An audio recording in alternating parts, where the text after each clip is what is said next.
Salut, bonjour à tous, chers amis, bonjour. Vous voulez savoir ce qui m'a réellement choqué dans ce débat show?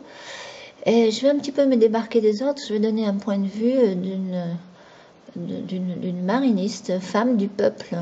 Mais je vais tâcher d'être objective et pas trop partisane, de rester un petit peu neutre. Et objectivement, ce que j'ai retenu de ce débat chaud, c'est qui m'a d'abord choqué au premier abord, c'est que tous les candidats soient debout et que ces deux femmes soient assises. On a l'impression d'être devant un tribunal et que ces politiques ont des comptes à rendre aux journalistes, qui sont les deux journalistes que j'ai trouvé d'ailleurs très arrogantes, qui coupent carrément la parole. À un moment donné, par exemple, non, mais je trouve ça vraiment, je vais y revenir sur le comportement des arrogantes là.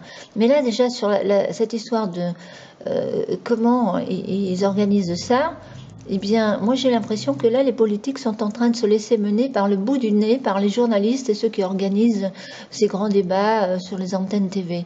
Eh bien, ils ont tort. Je dirais que les journalistes devraient protester et demander à être assis la prochaine fois. C'est tout. C'est assis ou alors on n'y va pas. Ils devraient tous se mettre d'accord. Parce que je suis sûre que tous, ils seraient d'accord sur ce point. Mais qu'aucun ne veut le dire ou n'ose le dire. On se demande pourquoi d'ailleurs. C'est quand même pas les journalistes, c'est quand même pas aux journalistes, aux gens qui organisent ça, de décider si vous pouvez, ou si vous avez envie, ou si vous pouvez rester debout pendant 3h30, je crois. C'est quand même très très long. Et avouez quand même qu'il y a des personnes qui sont désavantagées dans l'histoire. Et les personnes qui sont désavantagées, ce sont les femmes qui pourraient bien être dans leur période, dans le syndrome prémenstruel, n'est-ce pas? Je n'ai pas besoin de vous mettre des points sur les barreautés. Je pense que tout le monde sait ce que c'est qu'un syndrome prémenstruel. Et même pour les femmes après la cinquantaine, qui sont sous comment dire, substitut hormonal. Donc ça dure encore. Je sais de ce dont je parle. Et oui, mais donc voilà. Alors, et en plus, si vous êtes un couche-tôt, lève-tôt, comme moi je sais que, par exemple, Marine Le Pen est une couche-tôt, lève-tôt, d'après ce que j'ai entendu. Les autres, je sais pas. Mais moi, je sais ce qu'elle ressent, parce que je suis couche-tôt, lève-tôt, c'est pareil. Et si vous me faites à 22h, je suis chiffon. Et donc, par contre, tu me la fais à 5h, 6h du matin en pleine forme. Voilà. Donc, les chronobio, c'est très personnel chez les uns et les autres. Alors, les couches-tard, là, sont vraiment, les lève-tard, couches-tard sont avantagés. À moins qu'elle ait fait la sieste l'après-midi. Mais bon, tout le monde n'arrive pas vraiment à faire une vraie sieste l'après-midi. Donc là, il y en a deux qui étaient désavantagés, c'est Nathalie Arthaud et Marine. Et déjà, et puis les personnes d'un certain âge, comme Cheminade, je ne sais pas quel âge il a, mais de toute façon, moi je trouve que c'est ahurissant. C'est ahurissant de voir ces deux journalistes assises tranquillement, faire la loi comme ça, comme si on se croirait devant un tribunal. Les politiques devraient rendre des comptes comme s'ils devaient passer un examen dans un, je sais pas, c'est vraiment bizarre. Et j'aime pas ça parce que déjà il y a cette espèce d'épée de Damoclès au-dessus de la tête, l'heure, 2 minutes chacun ou 1 minute chacun, et alors pof, il y en a une, elle coupe la parole directe à Marine Le Pen qui a même pas eu le temps de finir sa phrase alors que c'était très important, puisque ce monsieur-là, le petit candidat Asselineau, a quand même prête à Marine des mauvaises intentions en disant qu'elle n'a aucune intention de sortir de l'Europe et qu'elle en fume tout le monde. Alors c'est quand même une question importante. Et Marine a donc expliqué sa manière de faire, mais elle n'a pas pu finir. Elle n'a pas pu finir, elle a été coupée, pof. Et pas qu'avec elle, avec d'autres pareils. Et là où Asselineau a eu raison, c'est quand il a rembarré la journaliste en disant non mais attendez, j'ai beaucoup de retard. Il a eu raison, Asselineau, ça m'a fait plaisir. Donc voilà, je suis pas mais ce que je trouve complètement anormal aussi Ouais, c'est surtout ça, hein. C'est surtout ça, c'était parce qu'on peut pas. Moi, je crois que, vous savez, à une époque, il y avait vraiment il y avait les débats. Les débats, c'était en face à face, le débat frontal. Moi, j'aimais beaucoup ça. Et d'ailleurs, de toute façon, le débat frontal, si encore les journalistes, ils organisaient des débats frontaux, par exemple. Mais pourquoi ça se fait plus là? Pourquoi c'est un journaliste, comme par exemple le matin Bourdin dans son confessionnal, c'est pareil, hein, il se prend un peu pour le curé, le moralisateur, là, probité, probité, etc.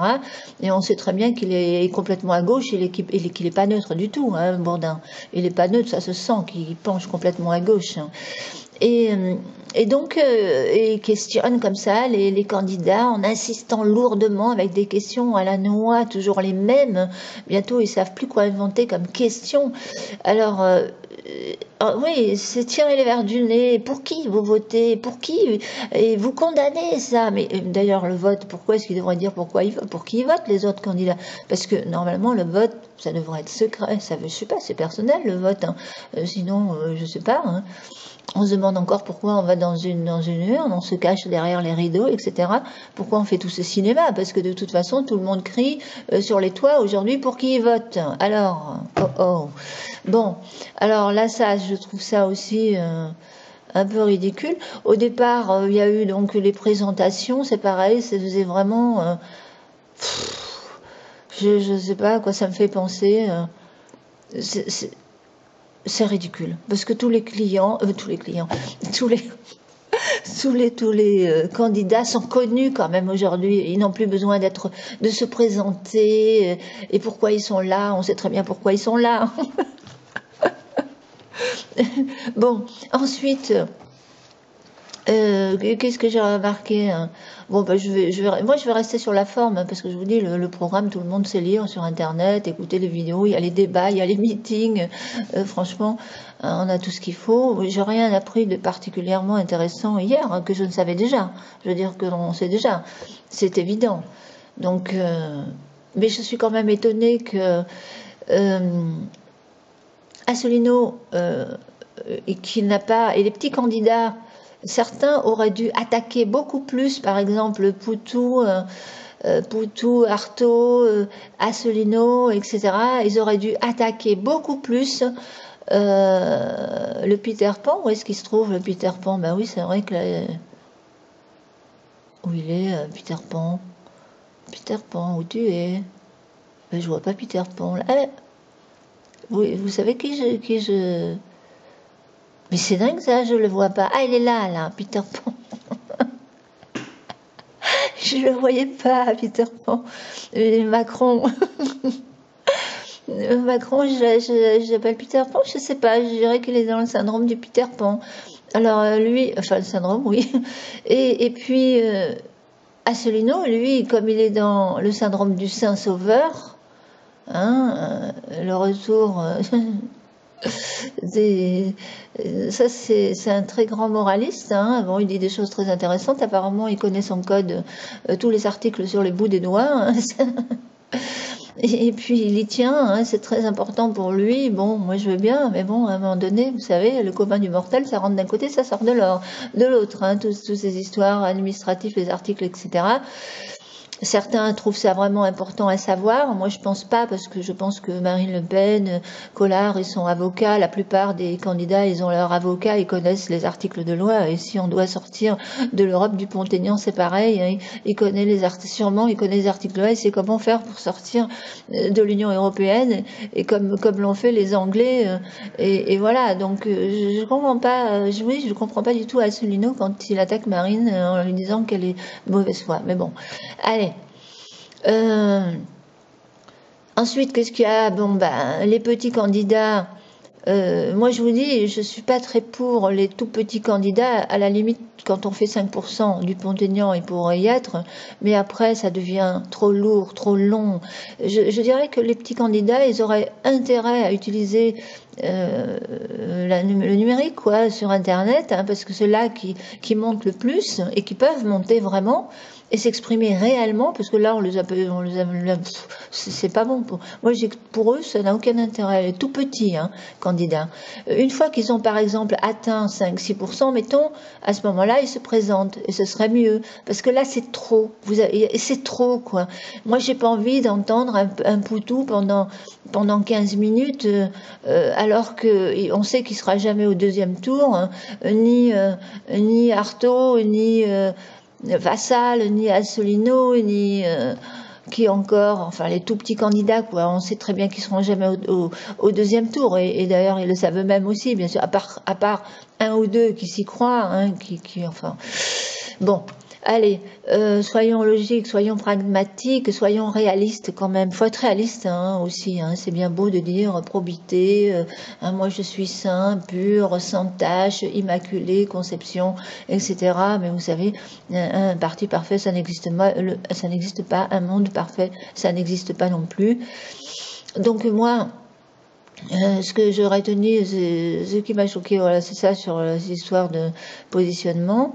Et je dis que vraiment, là aussi, oui, je reviens là-dessus un peu parce que je pense, j'insiste vraiment parce que je pense que le prochain débat, je voudrais suggérer à tous les politiques, là, de résister, de faire la résistance en disant, soit on est assis, soit on ne vient pas. Ils seraient bien emmerdés, hein, je vous dis, les journalistes et tous ceux qui organisent, parce qu'ils s'imaginent vraiment que c'est eux qui décident de tout. Mais non, je suis désolée, c'est pas eux qui décident de tout.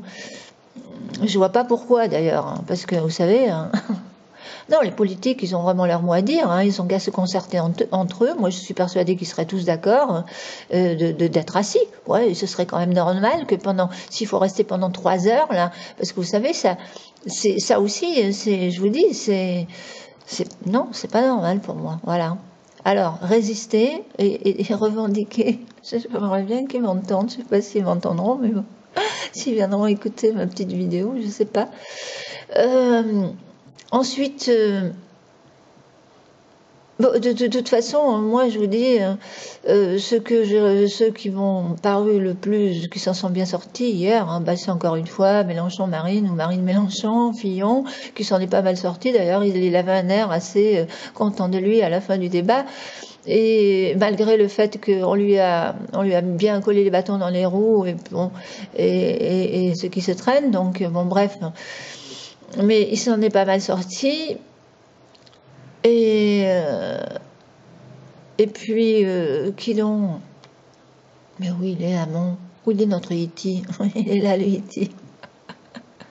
Moi, je l'appelle le Iti Hamon. Il a vraiment, pour moi, c'est le Iti.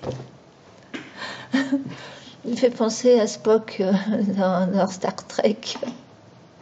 C'est pas méchant, hein, ne soyons pas susceptibles. Faut pas être susceptible, c'est pas un délit de faciès, c'est vraiment, c'est assez marrant. Bon, allez, ensuite, non, là il y aura un intéressant à dire. Pour moi, il a été arrogant, enfin voilà, et puis franchement, non, je crois que vraiment, je maintiens ma position. Ce qui serait vraiment intéressant, et comme l'a dit mon dernier tirage, hein, les 3 qui arrivent devant, bah, c'est Marine, Mélenchon et Fillon. Et ça peut encore faire, vous savez, les chevaux là, qui a un coup derrière, un coup devant, qui se dépasse et qui recule et qui se dépasse, comme avec Trump, hein, au dernier moment, ça peut encore le faire. Et comme j'avais dit dans mon premier tirage qu'ils allaient encore chercher les poux dans la tête de Marine, ça ils vont le faire. De toute façon, le but c'est de faire descendre. Là, je vais vous dire un truc, vraiment ce que je ressens.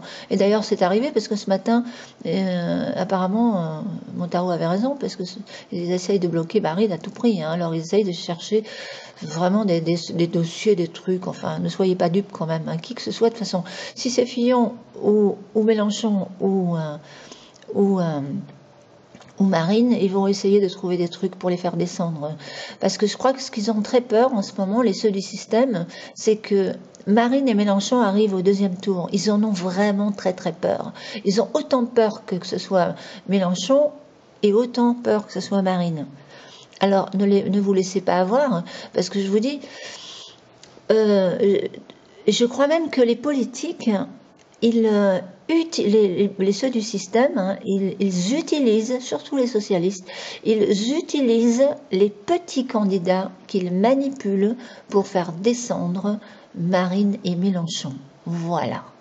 Alors évidemment, c'est tellement évident, hein, si vous votez pour Poutou, etc., Artaud, machin, ben, il y aura moins de voix pour Mélenchon. Si vous votez pour un Asselineau, etc., et Dupont-Aignan, encore Dupont-Aignan, je vous dis, c'est un peu normal, il a quand même 5%, mais si vous votez pour plus petit et qui ont les mêmes idées plus ou moins que Marine Le Pen, souverainiste, vous pensez bien que ça fait des voix en moins, hein, pour Marine, donc c'est mathématique tout ça. Donc moi je crois que vraiment là, ils sont en train de manipuler. D'ailleurs, c'est vraiment mon ressenti. Et c'est pour ça d'ailleurs qu'ils ont mis les petits avec les grands, parce que ce qui est complètement stupide, hein, d'accorder autant de temps de parole aux petits. À la limite, je verrais bien 2 débats, hein, qu'ils fassent venir, je sais pas moi, d'abord les petits, tous les petits qui s'expriment dans un pareil comme ça, là, hein. Et puis le week-end d'après ou la semaine d'après, les grands. Un coup les grands, un coup les petits. Ça, ce serait logique. Et tous assis, hein, ok, d'accord. Comme ça, ils ont tous leur chance. Ça, ce serait vraiment intéressant. Et ensuite, il faudrait que je leur donne des suggestions parce qu'ils n'ont pas tellement d'idées, hein. Les journalistes, visiblement, ils sont à court d'idées, là, il n'y a pas beaucoup d'imagination. Et ensuite, il faut qu'ils organisent des débats frontaux.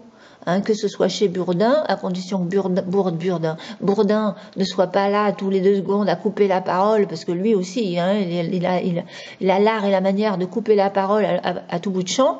Et bientôt, on se demande si c'est pas lui qui fait de la politique, alors qu'il est que journaliste, il devrait rester neutre et se contenter de poser des questions et non de donner son point de vue. Hein, voilà. Alors ça, ce serait intéressant, mes suggestions. Je ne sais pas ce que vous en pensez, hein. Dites-moi ce que vous en pensez, ça m'intéresse. Merci en tout cas pour l'écoute, ça suffit. À bientôt.